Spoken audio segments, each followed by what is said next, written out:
Subi o morro numa manhã cinzenta de novembro, guiado pelo rumor de que alguém, entre as vielas, aceitava contar o que nunca chegara às páginas dos jornais.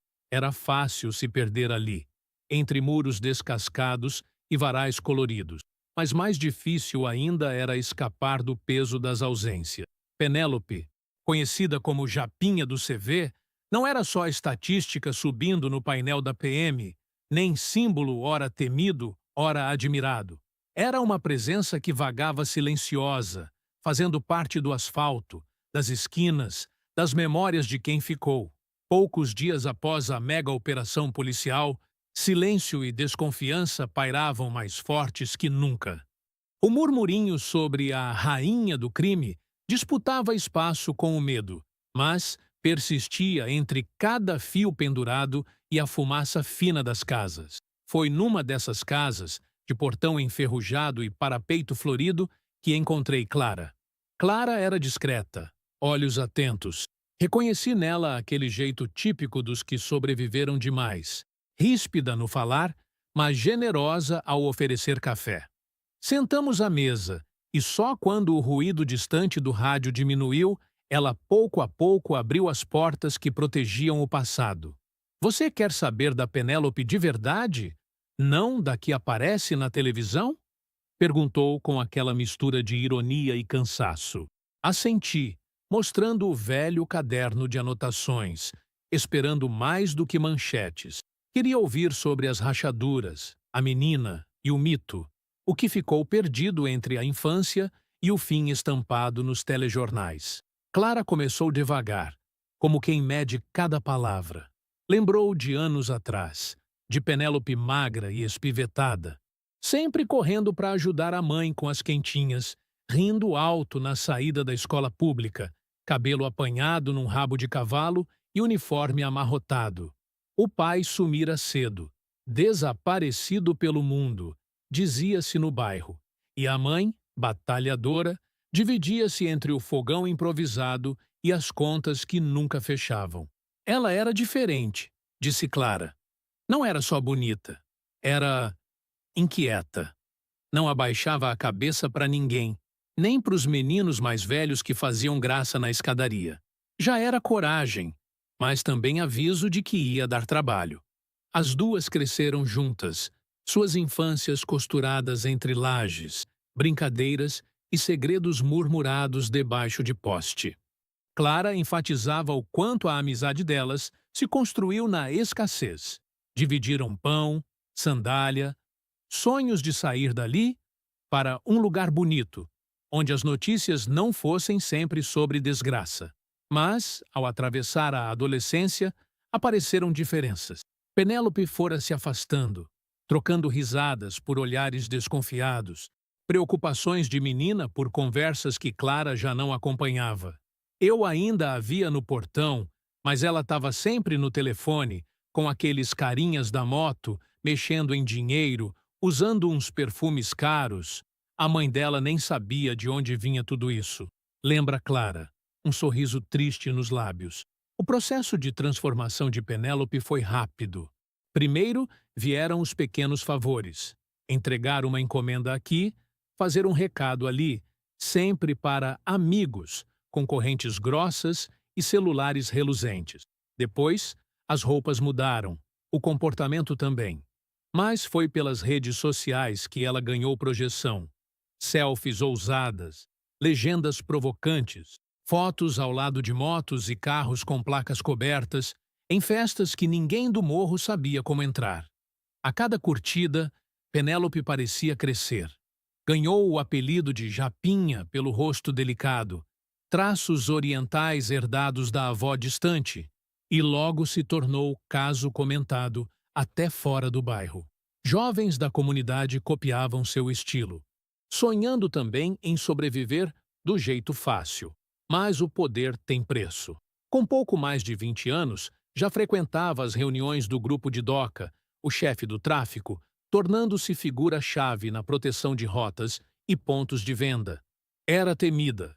Basta uma palavra sua para que alguém sumisse, segundo Clara. Quem vê de fora pensa que era só glamour, alerta a amiga. Mas ela tinha sangue nas mãos. Não gostava de quem era X9 e não hesitava se tinha que corrigir alguém. Vi ela subindo o morro de colete, armada, mais de uma vez. Ninguém falava alto na presença dela. Penélope usava o medo como armadura, mas também precisava de admiração. E as redes foram vitrine para isso. Cada foto com arma, cada vídeo ostentando dinheiro, era um recado. Ela não jogava no mesmo time das meninas de unha feita da Zona Sul, mas mandava no próprio território. Por trás desse poder, havia fissuras que ninguém via. Clara confidenciou, baixando o tom. Eu sabia que ela chorava sozinha, às vezes. Tinha raiva de quem a julgava, mas tentava proteger os irmãos menores, mandava dinheiro para a mãe. Nem tudo era para se mostrar, sabe? As histórias de brutalidade eram conhecidas. Falava-se de retaliações, de sustos encomendados, de recados dados por ela sem pestanejar. Algumas vítimas eram rivais, outras só desafetos no bairro. Nas noites tensas após operações da polícia, era Penélope quem organizava fugas, acalmava os soldados mais jovens, avisava sobre movimentação das viaturas. Ela virou o braço direito do Doca. Cuidava da segurança dele. Não era só mulher do chefão, como os repórteres gostam de dizer. Ganhou respeito mesmo, revela Clara, com um misto de orgulho e desconforto. O que poucos sabiam, e Clara me revelou olhando de relance para a janela, como temendo ser ouvida, era que Penélope também cuidava de negócios paralelos. Organizou, por conta própria, um pequeno esquema de empréstimo de dinheiro. Ajudava algumas mulheres a vender bolo e, secretamente, financiava a compra de material escolar para as crianças do beco. Era contraditória. Um pé no crime, outro tentando não deixar o lugar afundar de vez. Resume a amiga. Com o tempo, Penélope se tornou uma figura central e controversa, não apenas para o comando, mas para tudo e todos que circulavam pelo morro. Jovens viam nela uma inspiração torta. Para alguns, era um símbolo feminista de resistência num cenário brutalmente masculino. Para outros, era só mais uma história prestes a terminar mal. Clara se recorda do quanto a amiga sabia manipular sua imagem. Ela gostava de aparecer, mas também sabia quando sumir. Quando as coisas esquentavam, Penélope desaparecia por dias, reaparecendo depois como se nada tivesse acontecido.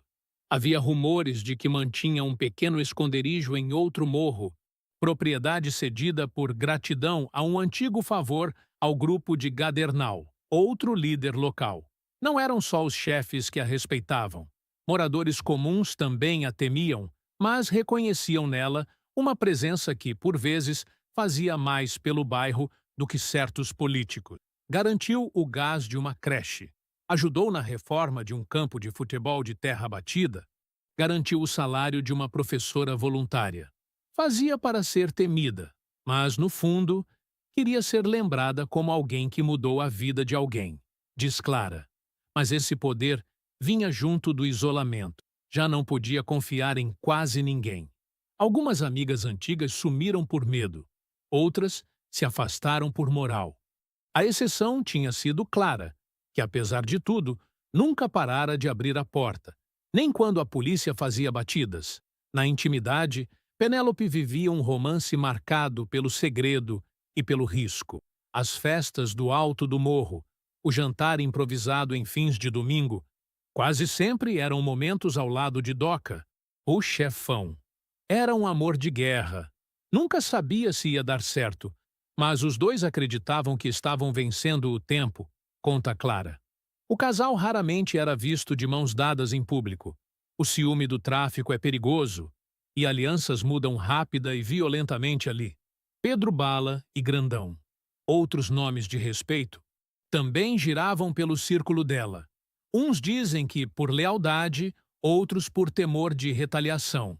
Penélope não era só enfeite do alto, nem primeira-dama. Fazia reuniões com advogados, Orientava mães a não deixarem seus filhos sozinhos tardes demais. Coordenava coletas de impostos para não prejudicar famílias conhecidas. Mas, no fundo, contava Clara baixinho. A solidão batia forte. Ela dizia que o único momento em que relaxava de verdade era quando brincava de penteado nas crianças, na casa da mãe. Era aí que ria de verdade.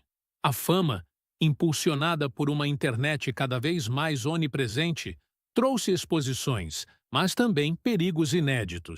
Penélope era seguida por mais de 50.000 pessoas. Suas postagens provocavam discussões acaloradas, até fora do Rio. O curioso é que, segundo Clara, metade do que viralizava não retratava nem metade da pessoa real que ela era. Ela falava comigo: Clara, tudo ali é pose, mas nunca deixe pensar que por trás do sorriso não tem dor. Relembra. A ascensão vertiginosa trouxe ameaças de todos os lados. Influenciadores de comunidade rival tentavam desmoralizá-la. Perfis falsos espalhavam boatos. A polícia, por sua vez, monitorava cada postagem em busca de pistas sobre operações e movimentações do tráfico. Certa vez, relata Clara, um plano quase foi descoberto porque Penélope, distraída, postou uma foto com localização ativada. Tivemos que sair correndo, esconder gente, apagar digital. Ali ela aprendeu. Fama demais atrai morte. O status, contudo, também garantia privilégios. Penélope tinha passe livre nos bailes, recebia presentes, modelos queriam tirar fotos próximas. Ela virou tipo rainha de um carnaval sem fim. E como toda rainha, sentiu o peso da coroa. Traduz a amiga. Por trás da imagem de mulher poderosa, havia crises que ninguém publicava. O que os jornais não sabiam era o quanto Penélope, à noite, escrevia cartas para si mesma. Queria largar tudo. Confidenciava à amiga. Sabia que ia acabar triste, mas não tinha como sair. Clara me mostra, cuidadosamente, uma dessas cartas. Um presente clandestino, guardado há meses, escrita com letra trêmula num caderno velho. Tem dia que penso que o respeito vale menos do que a paz. Aqui, cada ano parece um prêmio, mas também uma praga. Rezo. Para minha mãe não chorar. Para minha irmã não crescer sem exemplo. E eu? Nem sei mais quem sou. Penélope, ou mito. Mais que tudo, Penélope parecia presa em papéis que a tragédia lhe impunha. Filha, combatente, influenciadora, musa do crime. Esperança e ameaça ao mesmo tempo. Foi nesse ponto que Clara confessou pela primeira vez em voz baixa. Ela tentou sair, procurou emprego por baixo dos panos, pensou em fugir com dinheiro escondido. Mas toda vez que alguém ia junto, algo dava errado. E ela, no fundo, não conseguia confiar em ninguém. O tempo passou e o ambiente no morro foi ficando cada vez mais tenso. Depois de uma série de operações policiais em comunidades próximas, Penélope soube que estava sendo cada vez mais vigiada. Paranoia virou rotina. Mudava de endereço, trocava de chips, reduzia as festas. Clara conta que, nesses dias, a amiga parecia carregando o mundo nas costas. Ela não dormia mais de verdade. Quando ficava na rua, sempre de costas para a parede. Sabia quem era, mas não sabia mais quem se tornaria. Desabafa Clara. Nesses intervalos de preocupação, Penélope se aproximava novamente da família e tentava fazer pequenos atos de redenção.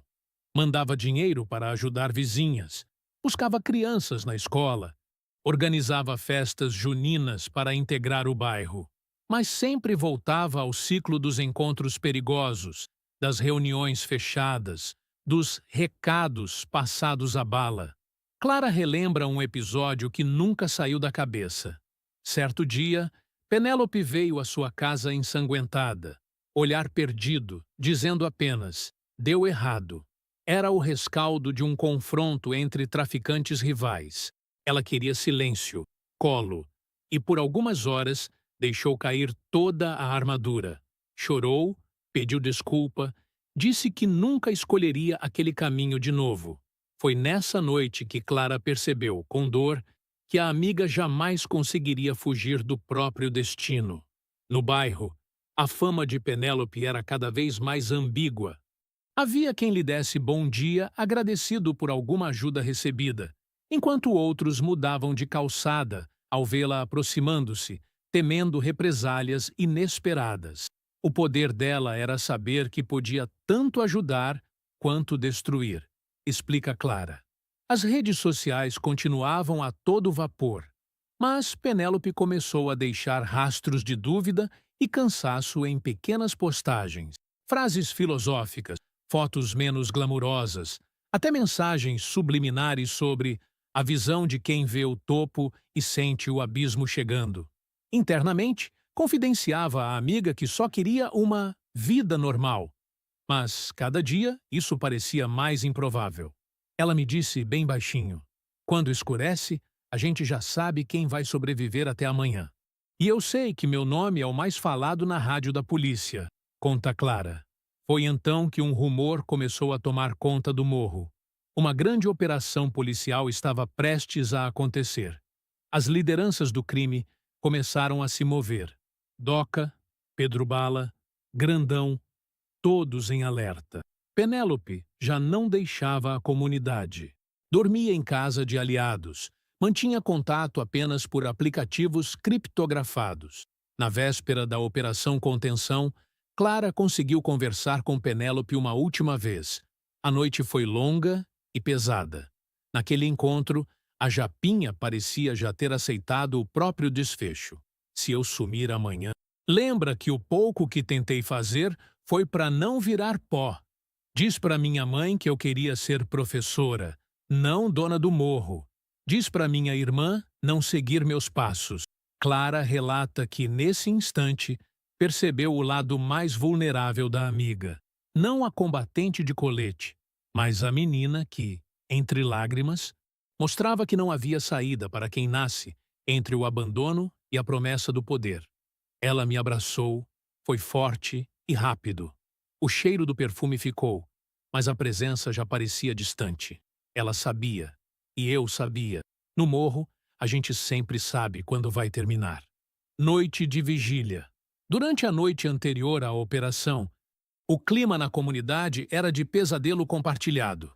Helicópteros cortavam o céu, carros blindados estacionavam em vielas estratégicas, mães recolhiam filhos cedo para casa. A maioria sabia que algo grande estava para acontecer. Só não sabia quem seria o alvo principal. No bairro, ninguém pronunciava o nome dela.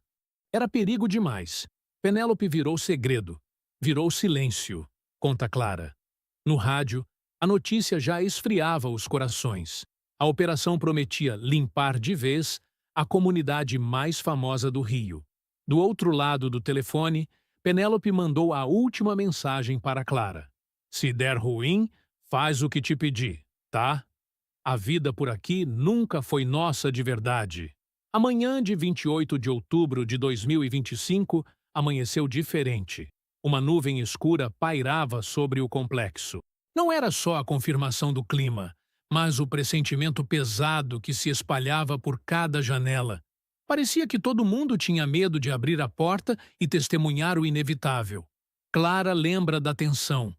O rádio anunciava confronto, helicópteros rugiam no céu, mães choravam baixinho. Eu rezava, mas já sabia. No morro, reza é mais costume que esperança. Toda a rotina foi interrompida. O posto de saúde não abriu. Escolas fecharam. O pão da padaria ficou para o dia seguinte. Ao longo das horas, Penélope trocava mensagens rápidas com Clara. O medo transparecia entre frases curtas, lapsos de silêncio e o som distante das rajadas de fuzil. A última mensagem foi simples. Tô cercada, mas não vou correr. Cuida dela por mim. Depois do meio-dia, ecoaram os boatos. Encontraram o corpo da Japinha. Uniforme camuflado, colete, botas táticas, rosto marcado. O bairro se encolheu em silêncio respeitoso e cauteloso. Durante minutos, ninguém ousou abrir janelas ou comentar além dos sussurros. Clara só lembra do sol ficando alaranjado, do rádio diminuindo o volume e de uma sensação de ausência, como se o morro tivesse perdido uma peça de si. A notícia se espalhou em questão de minutos. Os sites estampavam a imagem, as manchetes faziam contagem de mortos, as autoridades declaravam vitória. Japinha do CV morre em confronto durante mega operação. Mais de 121 mortos, armas apreendidas, rotina mudada, comunidade em estado de pausa. O circo midiático se instalou. Repórteres batiam foto do portão, perguntavam sobre a musa do crime, buscavam depoimentos de vizinhos, mas poucos tinham coragem de falar. Clara se recolheu, acolheu a mãe de Penélope, ajudou a proteger os irmãos da curiosidade exausta dos jornalistas. O que doeu não foi ver gente apontando, foi ver a mãe dela chorando em silêncio, rezando por um corpo que a polícia levou sem nem pedir respeito, diz Clara. Nos dias seguintes, a comunidade ficou em estado de profunda suspensão. Crianças voltaram a brincar, mas agora olhavam para trás, desconfiadas. Mulheres acendiam velas, outros mudaram de bairro. Muitos trancaram janelas para não escutar o eco dos tiros.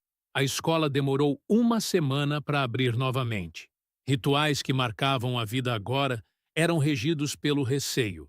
Clara explica que, depois de toda a exposição, poucas pessoas tinham o desejo de pronunciar o nome de Penélope em voz alta.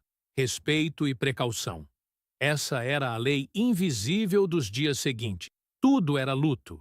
Tudo era segredo.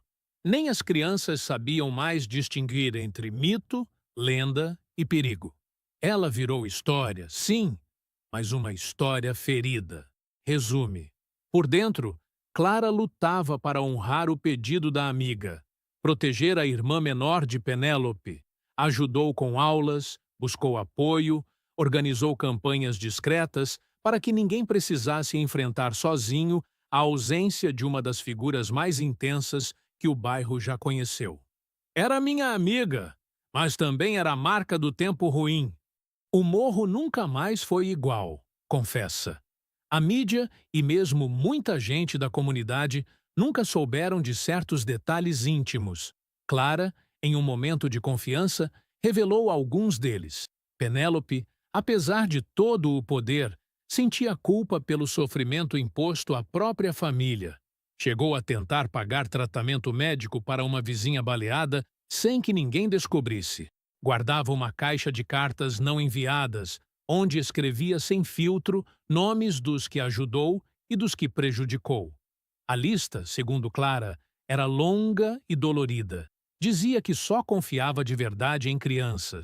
Elas não julgam, não cobram, não traem. São o que eu queria ter sido se o mundo permitisse. Nunca matou ninguém com as próprias mãos. Embora tenha dado ordens para sustos e retaliações. Era cruel por fora e dilacerada por dentro, nas palavras sinceras da amiga.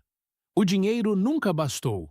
Penélope sonhava secretamente em sair do morro, abrir uma pequena lanchonete, ser reconhecida por bondade, não por medo. Clara relembra um último conselho recebido. Nunca confunda respeito com poder. O respeito verdadeiro vem do bem que a gente faz, não do medo que a gente impõe. Essas revelações não cabem nas estatísticas das operações, nem faziam parte dos vídeos virais. São pedaços de uma vida que não se explica por manchete, mas que continuam ecoando nas vozes de quem ficou, nos sonhos interrompidos pelo ruído das sirenes, no silêncio que pesa mais a cada noite. O tempo foi passando e a figura de Penélope, agora apenas um nome entre muitos em manchetes sangrentas, se transformou numa espécie de lenda doméstica. Para alguns, era a rainha caída, símbolo de uma geração sem opções. Para outros, apenas a lembrança amarga do que o caminho do crime inevitavelmente reserva. As crianças do bairro, rapidamente, começaram a ouvir fragmentos da história através de sussurros ou das conversas dos mais velhos na padaria. Os mais novos nem sabiam direito quem ela foi de verdade. Associavam o nome às fotos pixeladas, pintadas em muros pichados, e a grafites feitos por admiradores anônimos. Por outro lado, mães como Clara entenderam que havia, sim, uma missão por trás do fim trágico. A gente precisa ensinar que brilho demais apaga rápido. Não quero que ninguém confunda coragem com invencibilidade. Todo mundo é de carne e lágrima, até quem parece ferro. Clara passou a organizar pequenos encontros, rodas de conversa com adolescentes, especialmente meninas, para compartilhar o que aprendeu e viu. Sem jamais glorificar a vida de crime, alertava: respeito a gente constrói. Poder, quando vem do medo, cobra caro, e sempre chega à conta. Em segredo, guardava também bons momentos com a amiga, as pequenas festas juninas, os cafés entre confidências, a Penélope capaz de dar risada de si mesma, sonhadora, humana. Nunca deixei as lembranças boas se apagarem porque a tragédia veio rápido. Resistir, para mim, é lembrar de quem a pessoa tentou ser, não só de quem o mundo obrigou a virar. A morte de Penélope trouxe um tipo de mudança silenciosa. Algumas famílias decidiram partir, buscando vizinhança menos marcada por luto e esperança ferida. Outras, como a de Clara, aprenderam a sobreviver na ausência, adaptando-se a uma rotina em que a normalidade nunca mais seria a mesma. As festas voltaram, devagar. Risos, ainda que contidos, ecoaram novamente pelas vielas. Os bailes funk, que antes serviam de cenário para a ostentação de Penélope e companhia, agora tinham regras mais severas, menos ostentação armada. A polícia, por tempo, manteve presença constante, mas, aos poucos, o Estado foi cedendo espaço ao esquecimento de sempre.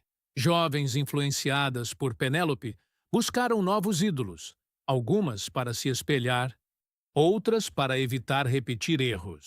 Algumas meninas sonharam ser rainha do morro, mas Clara e outras mulheres do bairro lutaram para plantar outro tipo de sonho: ser professora, médica, empreendedora, qualquer coisa que pudesse desafiar com dignidade o círculo vicioso de sobrevivência precária. O grafite com o rosto de Penélope resistiu a algumas tentativas de apagamento. Para alguns, sinônimo de memória. Para outros, de alerta permanente. Ela foi lenda, mas também foi lição, dizia Clara, quando perguntada pela equipe de reportagem que, vez ou outra, aparecia querendo ouvir a voz do morro. Houve um segredo, no entanto, que Clara guardou e aqui compartilha, já sem medo. Pouco antes da operação fatal, Penélope entregou à amiga uma carta codificada, endereçada à sua mãe. Clara nunca teve coragem de entregar na época. Temia investigação, represália, perda maior. Só anos depois, trouxe à tona: mãe, eu tentei. Juro que tentei. O mundo é pesado aqui, e às vezes é fácil demais se deixar levar. Perdoa o que fiz. Perdoa por não poder ficar. Por não ter sido a filha de sorriso leve que você sonhou. Guarda minha lembrança boa. Dança por mim. Cuida da mana. Faz ela ser melhor do que eu fui. Era o testamento de alguém que se entendia mais do que vítima ou vilã. Alguém que, no caos, buscava amor e redenção. Clara chorou ao ler e diz que, naquele instante, sentiu a amiga finalmente livre do ciclo cruel da ausência. No caderno do repórter, as palavras de Clara ressoam junto das anotações frias dos primeiros dias. A gente aprende a sobreviver à falta. No fim, entender Penélope é entender um pouco do que falta para tanta gente. Falta de opção, de voz, de horizonte. Nas tardes longas do pós-luto, a comunidade recomeça pequenas rotinas. O cheiro do feijão invade becos. Crianças gritam jogos de bola. Vida que insiste. Alguns ainda sussurram lendas sobre a rainha do morro, uns em tom de medo, outros de nostalgia. Clara, antes calada, agora fala quando precisa. Repete o recado que recebeu e que tantos precisam ouvir. Não foi heroína nem monstro. Foi humana, e cada escolha dela é lição para o próximo, e para a gente também. A última imagem, repetida no portão, é de esperança. O morro não muda de um dia para o outro, mas muda gente, muda sonho. Que Penélope sirva para lembrar. Fama apaga, falta fica. E é nela que a gente aprende a se virar. Com o passar dos meses, o movimento da vida ocupou de novo as ruas. Ainda ecoavam as discussões sobre a operação, as manchetes sobre Japinha do CV, as fotos e vídeos que resistiam em grupos privados. Mas quem conheceu Penélope de verdade sentia que a sua herança era mais sutil que qualquer reportagem. Clara viu jovens buscando nas redes as postagens antigas da amiga. Algumas meninas tentavam imitar o jeito firme de andar. Outros fugiam do assunto. Para muita gente, a história dela funcionava como parte de um aviso coletivo. Não existe caminho fácil, e mesmo para quem vence no crime, o fim nunca é gentil. A mãe de Penélope mudou de bairro, levou a filha menor, procurou recomeço onde ninguém sabia seu passado. Mandava de tempos em tempos mensagens para Clara, ainda preocupada com os sobrinhos, com sorte de nem sempre ouvir o nome da filha pelas ruas. No bairro, Clara continuou tentando plantar semente de mudança. Apoiou projetos culturais, ajudou outras mulheres em dificuldades, faz das próprias cicatrizes lição. Nosso chão ainda é difícil, mas a gente não se entrega fácil. E Penélope me ensinou isso também, diz, com o olhar voltado para a viela iluminada de fim de tarde. O morro sobrevive, se reinventa. E entre as silhuetas das casas, a história de Penélope ocupa o espaço de um eco. Não é celebrada, nem esquecida. É contada, reaprendida, transmitida com o carinho discreto de quem reconhece que ninguém nasce para o crime, mas pode ser tomado por ele através de laços invisíveis, fome, ausência, esperança ferida. Reuniões comunitárias passaram a ser frequentes. Pastores, professores, lideranças escolhidas pelo morro tomavam lugar nas decisões que antes cabiam só ao medo. Uma nova geração crescia, e Clara se tornou uma espécie de mentora, no que diz respeito aos caminhos possíveis para quem crê que merece mais do que o destino imposto. Honrar a história de Penélope virou um pacto íntimo para não repetir erros, mas também para não fechar os olhos para aqueles que ainda sofrem. Toda vez que uma jovem parecia tentada pelo brilho falso, um grupo de mulheres, liderado por Clara, buscava conversar, entender, acolher. Todos os anos, na data que marca a morte de Penélope, uma pequena vela é acesa na esquina, onde ela costumava rir durante a adolescência. Não é um culto ao crime. É uma lembrança que serve para pensar no futuro, reafirmando que a vida no morro não é feita só de tragédia. Em meio à tentativa de recomeço, Clara repete as histórias para quem tem coragem de escutar. Algumas meninas pedem conselhos. Alguns garotos perguntam sobre a fama. Outros querem só saber se é possível vencer sem sangue na mão. Eu digo sempre, parece impossível, mas não é. Vai do tempo, da paciência e de não deixar sonhar morrer tombado antes de crescer, diz Clara. E para quem não acredita, ela mostra as cartas de Penélope, os bilhetes escondidos, as fotos de infância. O que serve é lembrar que a gente pode mais, mesmo nas piores circunstâncias. O bairro não esquece. Fala baixinho, mas fala. Toda fraqueza vira motivo para fortalecer. Cada derrota é transformada em mural, poesia ou conselho. E Clara, agora, representa a geração das que resistem, aprendendo com os erros, ensinando com sinceridade. No último parágrafo do relato, o repórter responsável por escutar Clara e os demais se pergunta: o que resta contar quando tudo parece sempre girar em torno da violência? Ele deixa de lado as estatísticas, as cenas de confronto, os números da operação. Prefere fechar com as palavras sussurradas entre café e lágrimas na varanda de Clara.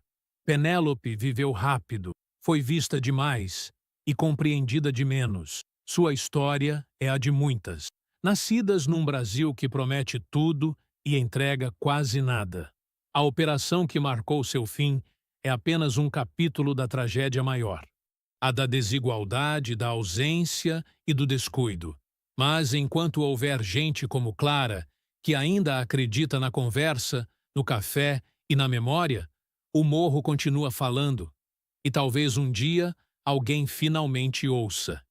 E é assim que termina, não com a morte de Penélope, mas com a persistência da vida, não com a ausência de respostas, mas com a decisão de não se calar. No portão, Clara despede-se do repórter, com a promessa de nunca deixar que a história se perca no ruído das sirenes e de ajudar, todo dia, para que o morro seja lembrado pelo seu povo, sua força e sua esperança. E quando o sol finalmente se esconde atrás das casas, as vozes seguem resistentes.